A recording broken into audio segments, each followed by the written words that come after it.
They thought they had buried her forever. One of a number of adaptations of Bram Stoker's novel The Jewel of Seven Stars. Pretty much universally disliked by critics, but I thought it was a good movie. Charlton Heston, Stephanie Zimbalist, 1980, The Awakening. I'm not sure if the correct term is hyperrealism, but it reminded me of the movie Batman Begins, because that film is a comic book movie that does not feel at all like a comic book movie, but goes in depth and out of its way to portray the story as plausible. You can believe that someone could really be Batman.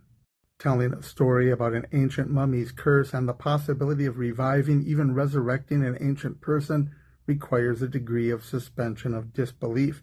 But the detailed realism of this movie, rooted in Egyptology and following closely the scholar's own skepticism along the way, leave the viewer with the impression that this story could really happen. Charlton Heston is predictably spot on, and Stephanie Zimbalist gives a great performance.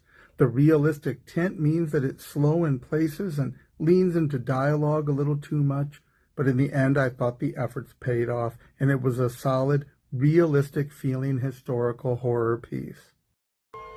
Through the ages, the ancient monuments of Egypt have been hunting grounds for archaeologists, tourists, and grave robbers.